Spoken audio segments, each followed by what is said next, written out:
ನಮಸ್ಕಾರ ಭಕ್ತರೇ, ಯಾವ ದೇವರಿಗೆ ಯಾವ ಹೂವು ಅಥವಾ ಹಾರವನ್ನು ಅರ್ಪಿಸಿದರೆ ಉತ್ತಮ ಎಂದು ಹಲವರಿಗೆ ಪ್ರಶ್ನೆ ಇರುತ್ತದೆ.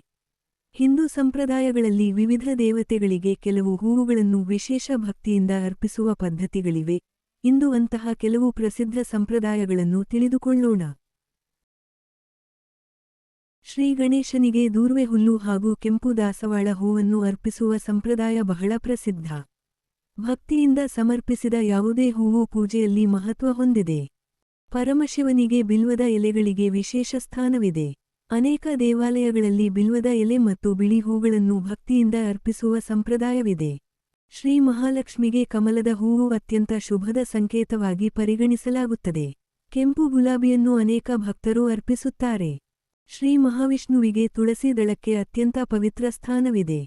ತುಳಸಿ ಇಲ್ಲದೆ ವಿಷ್ಣು ಪೂಜೆ ಅಪೂರ್ಣ ಎಂದು ಅನೇಕ ವೈಷ್ಣವ ಸಂಪ್ರದಾಯಗಳು ತಿಳಿಸುತ್ತವೆ.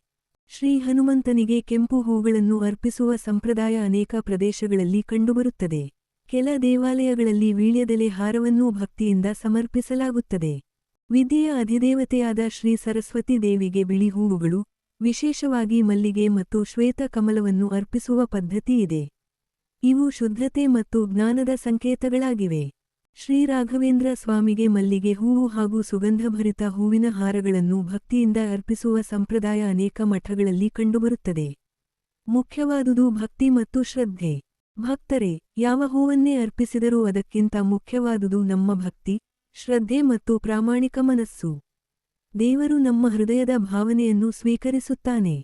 ಈ ಮಾಹಿತಿ ನಿಮಗೆ ಇಷ್ಟವಾದರೆ ವಿಡಿಯೋವನ್ನು ಲೈಕ್ ಮಾಡಿ, ನಿಮ್ಮ ಕುಟುಂಬ ಮತ್ತು ಸ್ನೇಹಿತರೊಂದಿಗೆ ಹಂಚಿಕೊಳ್ಳಿ. ಮತ್ತಷ್ಟು ಕನ್ನಡ ಭಕ್ತಿ ವಿಡಿಯೋಗಳಿಗಾಗಿ ನಮ್ಮ ಚಾನೆಲ್ ಅನ್ನು ಸಬ್ಸ್ಕ್ರೈಬ್ ಮಾಡಿ.